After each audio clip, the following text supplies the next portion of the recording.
Choice ऐसे हैं या बाय वॉइस ऐसे हैं? देखिए, गलतियां कौन करता है? गलतियां वही करता है जो कुछ करता है। जो कुछ करता ही नहीं है वो गलती करेगा क्यों? तो हम काम करते हैं, धरा पे उतरकर समाज की सेवा जो बन पड़ती है, जो ईश्वर ने हमें जिम्मेदारी दी है जी, और दिन भर बोलने का कार्य है, 3 घंटे रोज कथा सुनानी है, तो कई बार शब्दों की त्रुटि तो हो ही जाती है।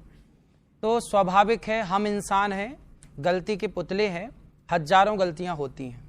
हजारों गलतियां होती हैं। तो एक वीडियो में आपको दिखाता हूं, इसमें आप गाय को माता क्यों कहते हैं यह समझाने के लिए आप एक अजीबोगरीब तर्क दे रहे हैं। ये गलती से हुआ है या सही हुआ है?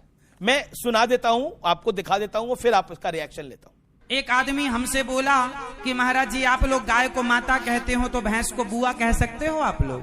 हमने बिठाया, हमने कहा ये बताओ तुम्हारी बहन है? बोला है। मैंने कहा तुमने अपनी माँ का दूध पिया है कि दूध पिया है? इस पर आप क्या कहेंगे? हाँ, ये देखिए, एक विधर्मी ने सवाल किया कि आप गाय को माता कहते हैं तो भैंस को क्या कहेंगे, बकरी को क्या कहेंगे, फला फला को क्या कहेंगे? तो मैंने उसको समझाया कि देखो, हमारे परिवार में सभी लोग अपने अपने बच्चों को दूध पिलाती हैं। हमारी चाची, मौसी, दादी, नानी सबने अपने अपने बच्चों को दूध पिलाया, पर माँ तो हम केवल अपनी माँ को ही कहते हैं ना। इसलिए ये कहने में मेरी शब्दों की त्रुटि हुई, उसे मैंने स्वीकारा है, और वो शब्दों की मेरी त्रुटि थी कि उसमें एग्जाम्पल मैं कुछ और देना चाहता था, समझाना कुछ और तरीके से था, पर वो शब्दों की त्रुटि हुई, उसे मैंने स्वीकार किया है। जी, क्या आपको लगता है कि ये जो अक्सर आप विवाद में फंस जाते हैं, ये सवाल पूरी पब्लिक की तरफ से है या फिर आपको विवाद में फंसा दिया जाता है, आप इसे एंजॉय भी करते हैं? देखिए, बुराई आनंद भी लेते हैं? हाँ, देखिए, हमें हर चीज का आनंद लेना चाहिए। बुराई है, राम बाद में आए, रावण पहले आया। पहले बुराई आई, फिर अच्छाई आई। समाज में पहले जब समुद्र मंथन हुआ तो पहले विष निकला, बाद में अमृत निकला। तो पहले बुराई आएगी, फिर अच्छाई आएगी। जब बुराई समाज में पहुंचेगी तो फिर उसके निदान के लिए एक अच्छाई का प्रवेश होगा। तो ये सदा से चली आई है रीत, अच्छाई बुराई सदा साथ रहे हैं, तो ये सदा साथ आगे भी साथ रहेंगे। ये आगे भी साथ रहेंगे। हमारे साथ कुछ एक्सपर्ट्स हैं यहाँ पर, वो भी कुछ सवाल पूछना चाहते हैं। डॉक्टर कपिल दत्त। हाँ, मेरा सवाल है, आपने कहा गलतियां होती हैं, आदमी काम करता है, कुछ गलतियां बड़ी होती है, कुछ छोटी होती हैं। अब आप हैं कथावाचक, आप जो एग्जाम्पल्स दीजिए, आप महाभारत से निकालिए, रामायण से निकालिए, ये जो आप अपने हिसाब से, जैसे अब आपने गाय और भैंस वाला दिया, तो आपको खुद क्यों इनको क्रिएट करने की जरूरत है? क्योंकि आप हैं तो कथावाचक, और दूसरी, आज आप इस पेडिस्टल पे है जहां पे करोड़ों लोग आपको सुनते हैं, तो आप देखिए उनको आप क्या डाउनलोड करके दे रहे हैं। तो इसलिए ये वाली जो गलतियां आप मान सकते हैं छोटी हैं, बट एक पब्लिक के लिए ये बहुत बड़ी गलतियां हो सकती हैं। जी का करता सही है, आप ठीक कह रहे हैं। और इन गलतियों, देखिए होता क्या है, जब बच्चा पहली बार बोलता है ना, तो डायरेक्ट रोटी नहीं कहता, तोती कहता है। तोती से वो रोटी पे आता है। तो ये मेरे जीवन की शुरुआती दौरों की गलतियां हैं, पर वायरल अब हो रही हैं। हाँ, वायरल अब हो रही हैं। ये उस टाइम की, ये बहुत पुरानी बातें हैं जी, चूंकि बातें अब आ रही हैं। जब उस समय हम तो सीख ही रहे हैं, आज भी सीखते हैं, पर उस समय बहुत ज्यादा मंच में बैठने के बाद ना, शास्त्रों का भी एग्जाम्पल देता हूं। आपने पूरी कथा सुनी होगी, तो सारे एग्जाम्पल शास्त्रों के ही हैं, और कुछ तो आज आधुनिक एग्जाम्पल, आज के परिवेश को देख के, आज के समाज को देख के, आज की स्थिति को देख के भी बातें करनी पड़ती हैं। एक वीडियो मेरे हाथ लगाया, इसमें आप कह रहे हैं आचार्य जी की शिवलिंग पर दूध चढ़ाने को गलत बताकर सनातन संस्कृति को टारगेट किया जा रहा है। मैं वीडियो दिखा देता हूं आपको, और फिर आप जवाब दीजिएगा। शिवलिंग में लोग दूध चढ़ाते हैं, बट वो बह के तो चला जाता है, तो ये चढ़ाना सही है या गलत? ये तो आपने सुना कि नाले में बह जाता। फिर अच्छा, दूध ना चढ़ाए शंकर जी को, फिर क्या करें ये बताओ? ये दान में दें, जो गरीब हो उनको दें दूध। हाँ, दान करें। लोग जाते हैं, पिक्चरों की टिकट लेते हैं, कितने की टिकट आती होगी? 100-150 तक होता। तो वो 100-150 की 3 घंटा पिक्चर देख के समय बर्बाद करने से अच्छा वो 150 गरीबों में क्यों नहीं बांट दिया था? जी, अब बताइए आचार्यवर। हाँ, तो सही तो है। शंकर जी को दूध चढ़ाना, देखिए व्यक्ति की अपनी श्रद्धा है। शंकर जी को दूध चढ़ाना ये मेरी श्रद्धा है, ये आपकी श्रद्धा है, आप स्वतंत्र हैं, आप चढ़ाएं मत चढ़ाएं। अब इस पे पिक्चर बना दी कि आपने दूध क्यों चढ़ाया। अरे भाई, आपको गरीबों की इतनी चिंता है तो गौरी गोपाल आके देखिए, वहां अखंड रसोई चल रही है ना। हम केवल कह नहीं रहे, हम तो कर भी रहे हैं। 30,000 लोग पर डे भोजन कर रहे हैं ना वहां। और शंकर जी पर दूध चढ़ाने को ही टारगेट क्यों किया जा रहा है? हम चाहते, क्यों लगता है भाई अपनी अपनी आस्था, देखिए किसी की श्रद्धा किसी की आस्था पर ना कोई क्वेश्चन क्यों करे। भाई मेरी आस्था है कि मैं दूध चढ़ाऊं, और कौन सा करोड़ों का दूध चढ़ाया जाता है? 5 रुपए का 10 रुपए का दूध शंकर जी पे चढ़ाया। ये तो वर्षों से, कोई आज की थोड़ी, भगवान राम ने भी तो शिव जी का अभिषेक किया था। ये परंपरा कोई आज की मैंने ही शुरू कर दी, ऐसा तो नहीं, प्राचीन काल से चली आ रही है और इसमें नुकसान कुछ नहीं है। शंकर जी को दूध चढ़ाने के लिए वो मना कर रहे हैं बॉलीवुड, वो कह रहे हैं गरीबों में बांटो। उनसे पूछो कि उन्होंने कितना गरीबों में बांटा? वो तो खुलेआम गलत चीजों का प्रचार कर रहे हैं। उन्होंने कितने गरीबों की सेवा कर दी। टिकट आपको मिलती है 300 रुपए की, क्या जरूरत है टिकट 300 रुपए की लेके? वो 300 रुपए गरीबों में बांट दिया जाए ना। जब शंकर जी का दूध आपको 5 रुपए का दूध भारी लग रहा है तो भाई 300 रुपए की टिकट हम क्यों खरीदें? हम वो सारा पैसा गरीबों में बांटे। विवेक जी पूछिए। जी अनिरुद्धाचार्य जी, देखिए एक चीज होती है वैज्ञानिक सोच। ठीक है, एक समय था प्राचीन समय में जब मनुष्य कपड़े भी नहीं पहनता था। धीरे धीरे करके हम इवॉल्व हुए। ठीक है, समाज बना, गांव बना, शहर बना, देश बना। तो वैज्ञानिक सोच को तो आपको मानना पड़ेगा। हाँ मानते हैं। तो आप जिस चीज की बात कर रहे हैं कि जो चीज शुरू से शुरू आ रही है उसको कंटिन्यूएशन में हम फॉलो करें। मैं कम्युनिस्ट हूं। हाँ, मैं नहीं मानता अस्तित्व को ईश्वर के। भाई शुरू से कहा जा रहा है कि जिसने हमें जन्म दिया वो माता है। क्या आप नहीं मानते कि उसे आप माता कहते हैं? नहीं, माता को तो मानते हैं। फिर आप कह रहे हैं कि शुरू से चली आई परंपरा मैं नहीं मानता। आप कहते हैं कि ईश्वर ने सृष्टि की रचना की, तो फिर मैं आ जाऊंगा ईश्वर को किसने बनाया, तो ये डिबेट अनंत हो जाएगी। मैं सबके इसका उत्तर ना विज्ञान के पास है अभी और ना किसी मनुष्य के पास। अलग अलग धर्मगुरु अपने अपने हिसाब से अपनी लॉजिक दे रही है। मैं किसी को बुरा भी नहीं कह रहा, लेकिन मैं आपसे एक बात कह रहा हूं कि शुरू से तो जाति प्रथा भी इस मुल्क में है, इस देश में है। शुरू से जाति प्रथा नहीं है। मैं बता देता हूं आपको, भगवत गीता में लिखा हुआ है वर्ण व्यवस्था है। क्या है उसको आपने समझा? सुनते जाइए आप पहले। महाभारत में सूतपुत्र कह के कर्ण का अपमान हुआ। मैं आपको अनेकों उदाहरण दे सकता हूं जिसमें जाति व्यवस्था, जिसको आप सनातनी समाज कहते हैं, उसका शबरी का के बेर रही है। क्या आप ये चाहते हैं कि ये व्यवस्था रहे? आपके सवाल के 2 हिस्से हैं। एक है कि हम पुरानी व्यवस्थाओं को क्यों माने, रूढ़िवादी व्यवस्था है। अब इनको ये कह रहे हैं पुरानी व्यवस्था क्यों माने। मैंने उदाहरण दिया कि जिस माँ ने जन्म दिया है, ये भी तो वर्षों से चली आ रही है माँ की परंपरा, ये मेरी माँ है, क्यों माने? हर पुरानी परंपरा को आप नकार देंगे तो राम सेतु भी पुराना, उसे भी नकार दीजिए। राम का अस्तित्व लोग नकारते हैं, तो हर चीज नकार देने से तो कुछ ना बचेगी ना। फिर हम क्यों? हमने तो महात्मा गांधी को देखा ही नहीं, फिर हम भी मानने लगे नहीं जी महात्मा गांधी नाम के कोई हुए ही नहीं। भाई वो तो इतिहास जो कहेगा मानना पड़ेगा ना। इतिहास कहता है कि महात्मा गांधी हुए हैं, इतिहास कहता है कि पृथ्वीराज, कि आप में से किसी ने पृथ्वीराज चौहान को देखा, शिवाजी को देखा? आपने किसी ने देखा? झांसी की रानी को देखा? पर नहीं देखा, इससे यह सिद्ध थोड़ी होता कि नहीं जी नहीं थे। भाई इतिहास पढ़ा है ना। यदि आज के इतिहास को मानते, रूढ़िवादी सोचों को क्यों माने? पहले तो जो इतिहास महात्मा गांधी के होने का प्रमाण देता है, वही इतिहास महाभारत का राम और कृष्ण के होने का भी प्रमाण दे रहा है। तो आप एक इतिहास मान रहे हैं, एक नहीं मान रहे हैं, ये गलत बात है जी। अब जातिवाद पे आप दूसरा सवाल कीजिए। मेरा बड़ा क्लियर प्रश्न था कि पुरानी आप व्यवस्था की बात करते हैं, पुरानी व्यवस्था तो सनातनी जिसको समाज आप कहते हैं, उसमें जातिवाद भी था, लेकिन जातिवाद नहीं था सरकार। जातिवाद तो नेताओं ने घुसाया है। जातियां व्यवस्था के लिए थी। देखिए हम सब यहां बैठे हैं ना, ये भैया बैठे हैं, ये एक व्यवस्था के तहत यहां बैठे हैं, मैं एक व्यवस्था के तहत यहां बैठा हूं, और आप 4 लोग व्यवस्था के तहत बैठे। ये बहन खड़ी है ना, एक व्यवस्था के लिए खड़ी हैं। ये सारे लोग ये व्यवस्था, ये देखो कैमरे वाले व्यवस्थापक है। क्या इन सबके बिना, आप सबके बिना यहां मंचासन हो सकता है?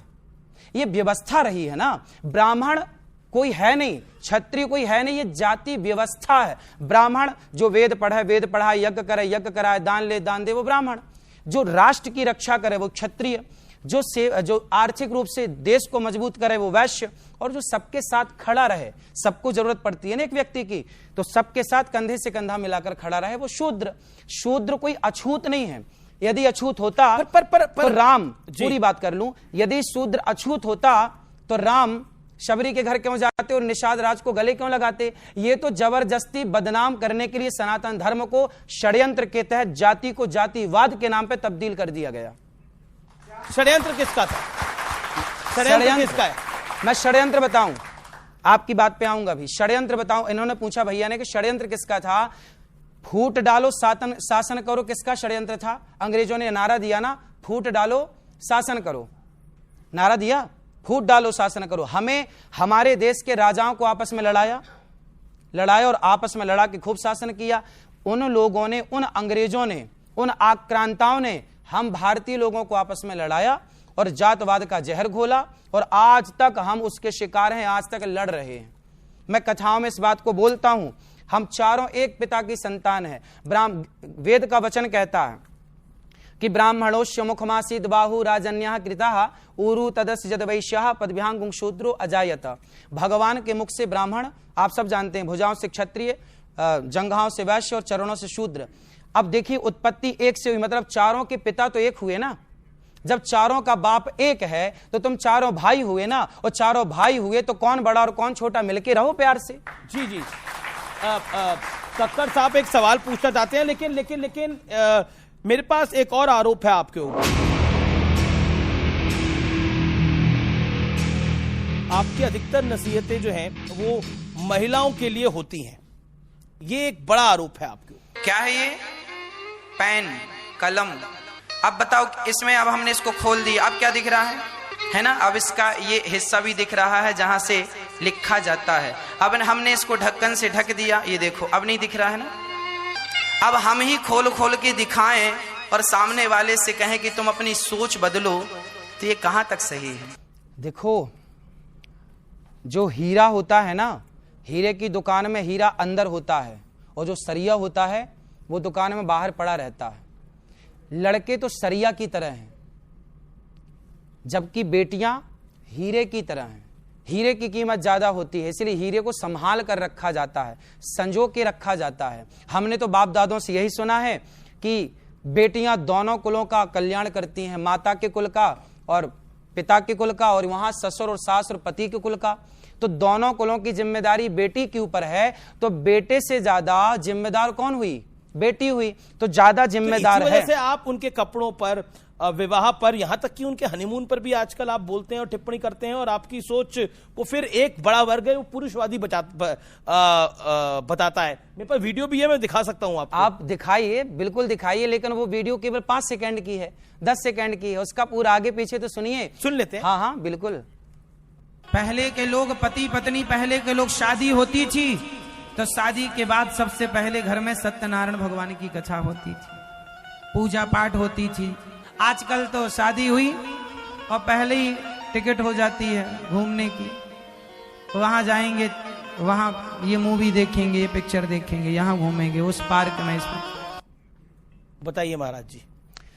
शादी करना बहुत आवश्यक है, और शादी के बाद आपकी जो रीति रिवाज हैं, हमने पुरानी रीतियां देखी कि शादी के बाद पहले बहू आती है तो वहां पर कुल देवताओं की पूजा होती है, अपने देवी देवताओं की उपासना होती है, बड़े बुजुर्गों को प्रणाम होता है, गांव में कुल देवता, स्थान देवता, ग्राम देवता को प्रणाम होता है। फिर आप जाइए, एंजॉय करिए, कोई रोक थोड़ी रहा है, पर एक मर्यादा है। आज के लोग एंजॉय करना चाहते हैं। नहीं भैया, आपकी बात ठीक है, आपकी बात बिल्कुल ठीक है, मैं क्यों पाबंदी लगाऊंगा, मैं कौन होता हूं? लेकिन एक नसीहत, एक आपका भाई, आपका बेटा, आपका अपना होने के नाते आपने मुझे यहां बिठाया है ना, तो इसके नाते मैं आपको एक सलाह तो दे ही सकता हूं कि देखिए, आज की आपाधापी में मत जाइए, आज की चमक में मत जाइए, लेकिन अपने संस्कारों, आप मॉडल बनिए। आप 21वीं सदी में तो हैं, लेकिन संस्कारों को भुलाकर क्या पाओगे?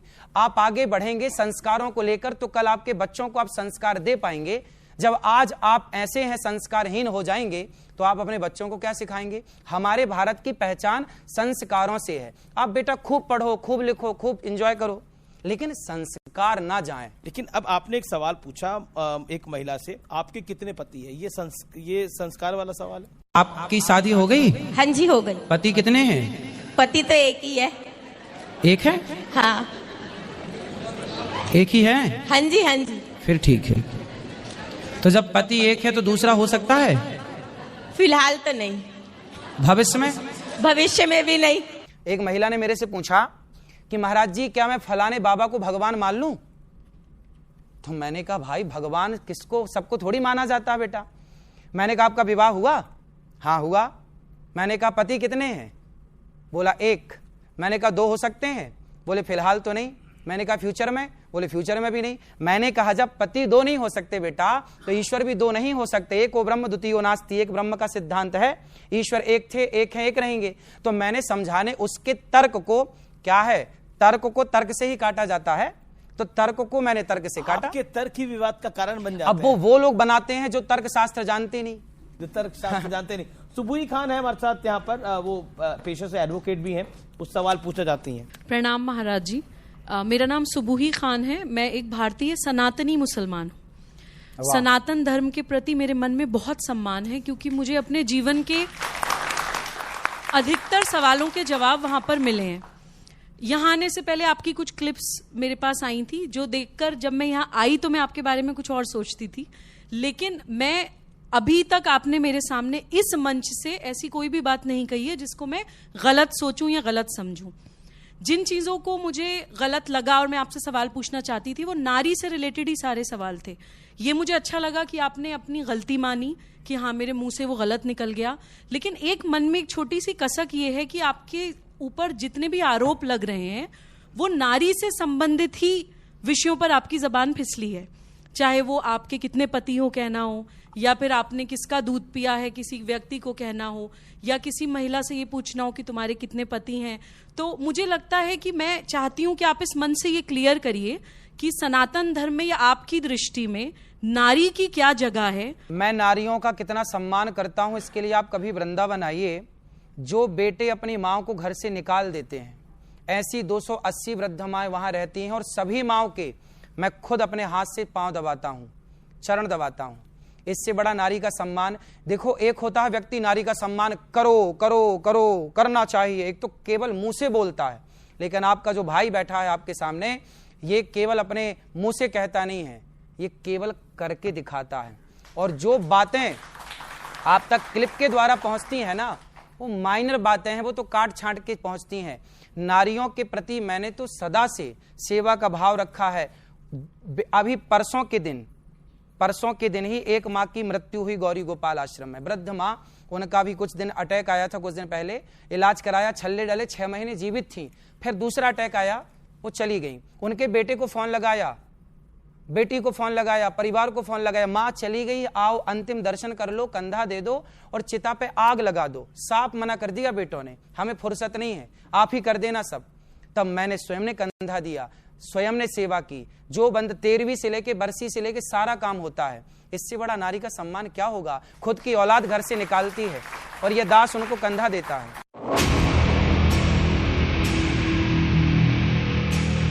लेकिन आपने द्रौपदी और सीता माता का जो के साथ जो इंसिडेंट्स हुए, उनकी जो परेशानियां हुई, उनकी वजह आपने उनकी सुंदरता को बताया।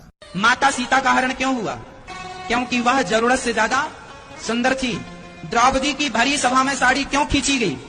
क्योंकि द्रौपदी भी जरूरत से ज्यादा सुंदर थी। ना, वो बात मेरी नहीं थी, वो बात चाणक्य की है। चाणक्य जी कहते हैं कि अति रूपेण वही सीता, अति गर्वेण रावणः, और आखिरी में कहते हैं, आपने एक बात सुनी होगी, अति सर्वत्र वर्जयित। ये सुना होगा आपने।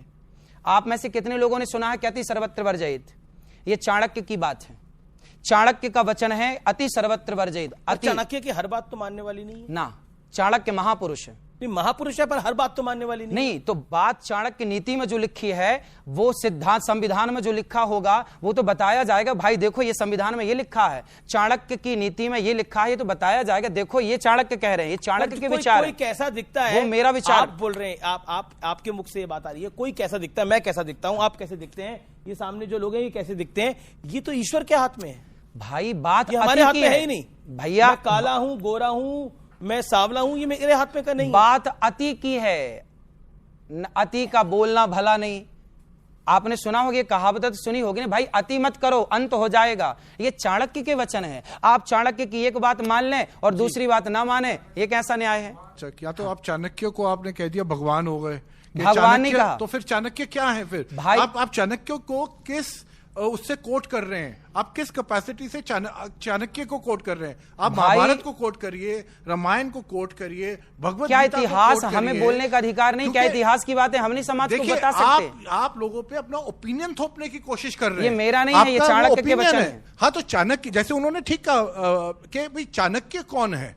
भाई जी, चाणक्य जी। का अपना ओपिनियन है वो। चाणक्य नीति आज राजनीति में पढ़ाई जा रही है, चाणक्य के शास्त्र पढ़ाए जा, और आप चाणक्य को मानने से इनकार कर रहे हैं। बताइए। मैं कह रहा हूं चाणक्य भगवान नहीं है। भगवान मैंने कब बोला? आप कथावाचक मैंने हैं। कब बोला? आप मुझे बताइए, आप साइकोलॉजिस्ट भी बन जाते हैं, अच्छा, ये आप बताइए। डायटीशियन भी बन जाते हैं, आप डॉक्टर भी, ठीक है, आप आप हर एक चीज जवाब बन दे रहे जी। हैं। तो वो वाली चीज को सब क्या कुछ जरूरत है? हमारे वेद पुराणों में है। सुनिए, ऐसा है, देखिए, सुबह भी कुछ पूछा जाता हम तो मुंशी प्रेमचंद्र को भी पढ़ते हैं। जी। तो मुंशी प्रेमचंद्र को यदि हम पढ़ते हैं तो क्या मुंशी, अब आप कहोगे जी आप वेद पुराणों की बात करो, मुंशी प्रेमचंद्र की बातें क्यों कर रहे हैं? भाई हम तो महाराणा प्रताप की बातें करेंगे ना, शिवाजी की भी बात करेंगे ना। अब आप कहो महाभारत में झांसी की रानी कहां से आ गई? हम तो गाते हैं खूब लड़ी मर्दानी, वो तो झांसी वाली रानी थी। जब हम वीर महापुरुषों का व्याख्यान करें, हम तो शिवाजी के साथ साथ हम पुराना इतिहास जब खंगोल करते हैं तो हम तो मोहनजोदाड़ो हड़प्पा संस्कृति की भी बातें करते हैं कि देखो हड़प्पा संस्कृति के पहले क्या था। हम द्वारिका का जिक्र करते हैं कि उसके पहले द्वारिका थी।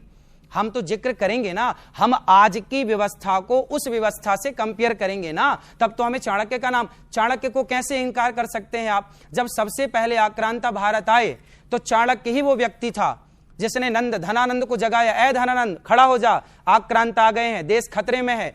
वो चाणक्य जिसने धनानंद को जगाया, जिसने भारत को बचाने के लिए मुहिम स्टार्ट की, आप उस चाणक्य को नकार रहे हैं, कैसे मान लें? आप जो कह रहे हैं उसको आजकल के नौजवानों की भाषा में और आजकल की भाषा में उसको बॉडी शेमिंग कहते हैं कि आप ये कर रहे हैं। और उसके बाद ये भी क्या चाणक्य ने कहा था कि महिलाओं के कपड़ों पर टिप्पणी करो, क्योंकि आज के युग में कहा जाता है माई बॉडी माई चॉइस, मेरे को कैसे भी कपड़े डालना है, मेरा अधिकार है। मर्यादा नाम की कोई चीज है? मैं हिजाब डालूं या बिकनी? भाई मर्यादा नाम की कोई चीज है? बिल्कुल है, मर्यादा है। फिर इसलिए देखिए, कपड़े कोई कैसे पहने, हमें क्या दिक्कत है? अभी पिछले मैं किसी ने कहा, किसी बहन ने, कि मैं कैसे भी कपड़े पहनूं, आपको क्या दिक्कत है? मैंने कहा बात ठीक कह रही हो आप, हमें क्या दिक्कत है? तुम कुछ भी मत पहनो, जरा से पहनो, हमें क्या दिक्कत है? भाई पहनना ना पहनना तो आपकी पसंद है, हमें क्या दिक्कत है? बात ठीक है। लेकिन हम एक पिता, एक माँ अपने बच्चों को तो यही सिखाएगी ना, बेटा थोड़ा मर्यादा में रहो। सीता माँ को लक्ष्मण रेखा खींची कि नहीं लक्ष्मण जी ने? वो क्या थी? वो मर्यादा थी। राम को क्या बोला जाता? मर्यादा पुरुषोत्तम। हम उस देश में रहते हैं जिस देश के भगवान को मर्यादा पुरुषोत्तम कहा जाता है, तो हम मर्यादा की बात क्यों ना करें? तो विवेक कुछ कहना चाहते हैं इस विषय पर, सुबह भी कुछ कहना चाहती है, पहले विवेक जी। देखिए, समय के साथ संस्कृति की परिभाषा बदलती है, खान पान, पहनावा। यहाँ आप देख रहे हैं अमीश जी ने जो वस्त्र पहने हैं, मैंने पहने, इन्होंने पहने, शर्ट पैंट पहने हैं, ये भारतीय संस्कृति में पहले नहीं थे। खान पान में आज बच्चे हैं, पिज्जा भी खाते हैं, चाउमीन भी खाते हैं, बर्गर भी खाते हैं, और जाते हैं घर के पास जाके मोमोज भी खा के आते हैं। पर डॉक्टर मना करता है कि ना नहीं, खाओ। वो ठीक है, साफ मोमो खाएंगे तो नहीं बीमार पड़ेंगे। तो हमारी संस्कृति में खान पान, पहनावा, सोच, एजुकेशन सब बदलता है। आज लड़कियां भी पढ़ रही हैं, तो आज जो एक स्त्री है, एक लड़की है, वो एक लड़के के बराबर है, उनमें कोई भेदभाव नहीं है। एक लड़की का अधिकार है वो क्या पढ़े, क्या पहने और क्या खाए। इसका एक मॉरल कंट्रोलिंग धर्मगुरु और कथावाचक क्यों करना चाहते हैं? आप क्यों चाहते हैं कि आपके हिसाब से लोग पहने, आपके हिसाब से लोग खाएं, आपके हिसाब से लोग सोचें? ठीक है जी, ये तो सवाल है कि हमारे- आप क्यों चाहते हैं कि आपके अनुसार सोचें? हमारे हिसाब से देखिए, अब बताइए, आप मोमोज खाइए, आप पिज्जा बर्गर चाउमीन इत्यादि खाइए, हमारे हिसाब क्या है? हम कहते हैं बेटा अंकुरित अनाज खाओ, अंकुरित करके खाओ, आप ज्यादा से ज्यादा फल खाओ, आप ज्यादा से ज्यादा हेल्दी चीजें खाओ, शुद्ध देसी गाय का मस्त दूध मिल जाए तो दूध पियो। हम तो आपके हित के लिए कह रहे हैं।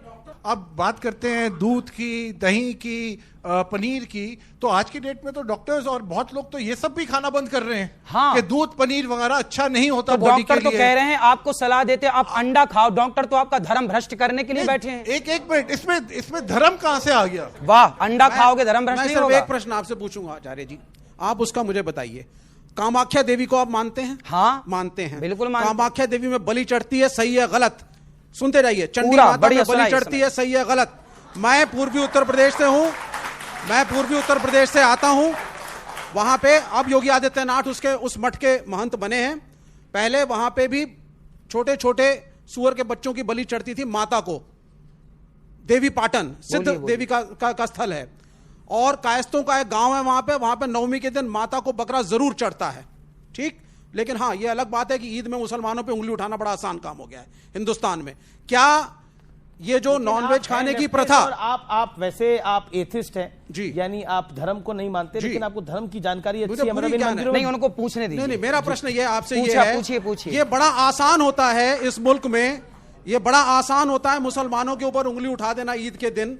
ये बड़ा आसान होता है कथावाचकों के लिए सिर्फ इस्लाम और कुरान के ऊपर उंगली उठाना कि आप क्रूर हैं और आप जानवरों को खाते हैं। क्या आप कहेंगे कि ये सब कुछ जो चल रहा है माता कामाख्या के मंदिर में बलि का चढ़ना, ये सब गलत है? जवाब अब मैं इनका उत्तर दे दूं। अब इनका उत्तर दे दूं। जी, फिर सुबह खान इन्होंने बोला कि कामाख्या देवी में बकरे की बलि चढ़ती है। हमारे यहाँ बंगाल की राजधानी कोलकाता, वहां भी माता जी का मंदिर है, वहां भी बलि चढ़ती है, आपने बताया। और भारत में बहुत सारे मंदिर हैं ऐसे पुराने जहां बकरे की बलि चढ़ने की परंपरा है, आपने ठीक कहा। अब मैं ये बताऊं कि क्यों। हमारे वेदों में लिखा है स्पष्ट, अहिंसा ही परमो धर्मः। हमारे शास्त्र कहते हैं किसी की हत्या ना करो। हमारा हिंदू सनातन धर्म कहता है किसी की हत्या मत करो। फिर आपने सवाल किया कि कामाख्या में क्यों हत्या हो रही है। अब देखो हो क्या रहा है, हमारे मंदिरों में, हमारे वेदों में कहीं बकरे की बलि चढ़ाने की कोई परंपरा नहीं थी। लेकिन क्या हुआ कि एक मास्टर जी ने एक विद्यार्थी को देखा सिगरेट पीते हुए, तो गुरुजी ने बोला क्यों तुम सिगरेट पीते हो? गुरुजी वो क्या है, आदत हो गई है। कितनी पी जाते हो? बोले 10 पीता हूं मैं रोज दिन भर में। गुरुजी बोले सुन 10 मत पीना, छोड़ दे पूरी। गुरुजी छूटे, अच्छा छूटेगी नहीं तो एक पी लेना, एक पी लेना।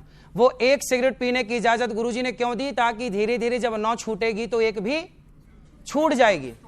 तो क्या हुआ कि हमारे यहां अहिंसा की बात तो थी, पर कुछ लोगों ने मांसाहार करना स्टार्ट कर दिया, मांसाहार का प्रचलन बढ़ गया। तो हमारे ऋषि मुनियों ने कहा कि भाई तुम मांसाहार क्यों करते हो जब वेद में लिखा है हत्या नहीं करनी चाहिए। तो बोले गुरुजी क्या करें, ये आदत हो गई है। तो गुरुजी बोले सुनो, तुम फिर रोज ना खा के कभी कभी खाने की मजबूरन इजाजत दी, वो भी निवृत्ति परक थी कि आप छोड़ दें, इजाजत नहीं दी कि खाओ। आप 10 सिगरेट रोज पीते हैं तो मैं आपने आपको कहा एक तो गुरुजी होंगे जिन्होंने इसकी इजाजत दी होगी, उनका कोई फिर नाम होगा? सब बता रहा हूं, सब बता रहा हूं, अभी मैं आपके पास आऊंगा।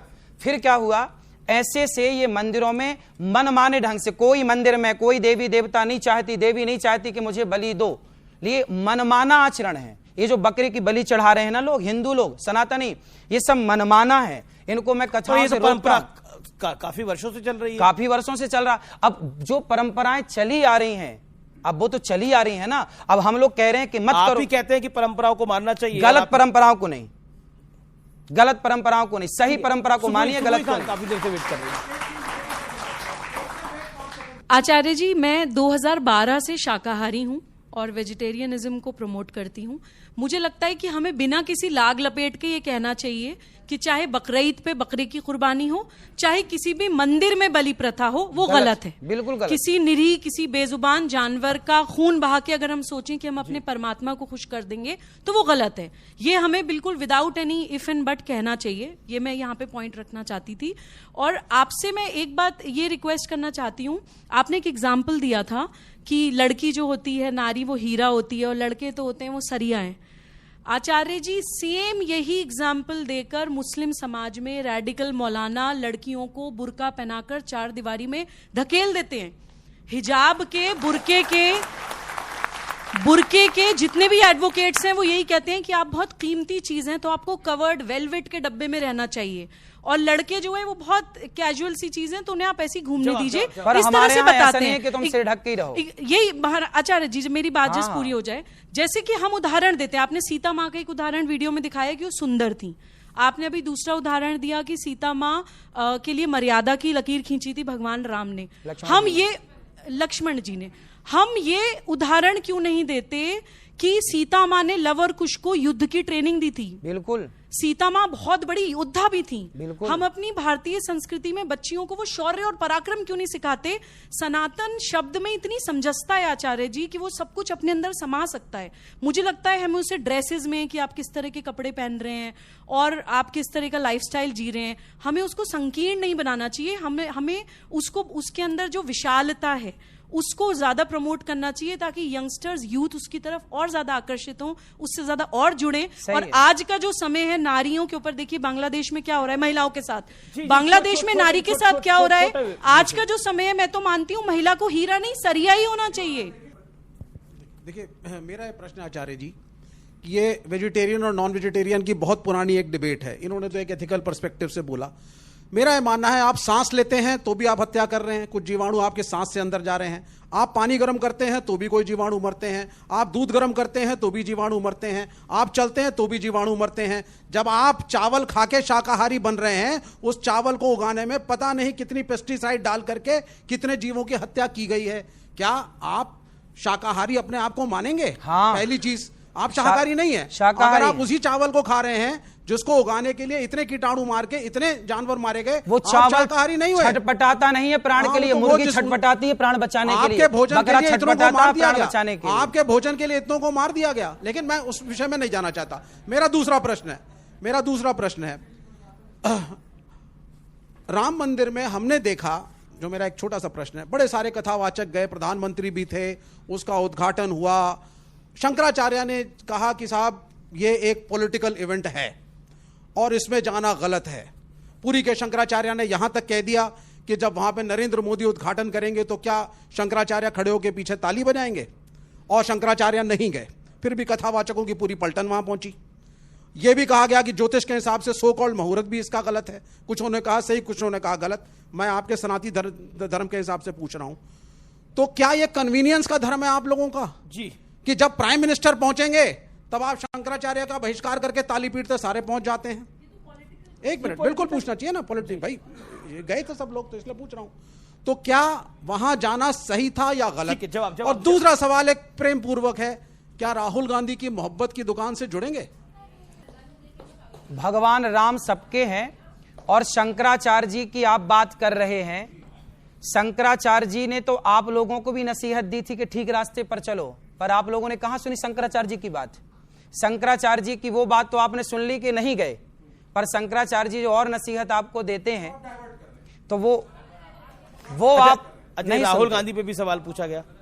देखिए, राहुल गांधी जी ने तो अभी हिंदुओं को क्या बोला उन्होंने? एक बयान दिया कि हिंदू क्या होते हैं? आतंकवादी, हिंसा की पार्लियामेंट में बोला, हिंदू हिंसा फैलाते हैं। अब जो हिंदुओं को हिंसा फैलाने वाला कहें, देखिए कभी गाय का दोस्त कसाई नहीं हो सकता। गाय का दोस्त कभी कसाई नहीं हो सकता। गाय का दोस्त तो चरवाहा ही होगा। ऐसे ही राहुल गांधी एक तरफ तो कहें कि हिंदू हिंसा फैलाते हैं और दूसरी तरफ हिंदुओं से अपेक्षा करें कि वो हमें समर्थन दें। कैसे समर्थन दे दें अपना? पर उनकी मोहब्बत की दुकान का सवाल पूछा, उन्होंने बोला उनकी मोहब्बत की दुकान भाई, में तो आप वो तो जाएंगे? हिंसक कहते हैं कि आप सब हिंसक हैं, कि आप सब ये बहन बेटियां हिंसा फैला रही हैं, ये हिंदू हिंसा फैला रहे हैं। जी, आप कुछ सवाल पूछना चाहते हैं जब्बार साहब? क्या सवाल है आपका? पहले तो आचार्य नहीं, मैं पहले तो आचार्य जी को मुबारकबाद देता हूं कि वो बहुत अच्छे काम करते हैं। जो सेवा आप करते हैं, मैं उसका बड़े दिल से जो है आपको उसके लिए धन्यवाद करता हूं। दूसरा सवाल ये है जो आपने अभी लेकर कहा वेज और नॉन वेज को, भारत के अंदर हम लोग बीफ एक्सपोर्ट में नंबर 1 हो गए। बड़ी इकोनॉमी जो है वो घूमती इर्द गिर्द, चाहे आप लेदर इंडस्ट्री को उठा करके ले लीजिए, चाहे आप बीफ को लेकर के ले लीजिए। क्या हमारे देश के अंदर इस बिहाफ पर धर्म के आधार पर, चाहे दोनों तरफ हो, चाहे इधर हो चाहे उधर हो, क्या देश के अंदर कट्टरता का माहौल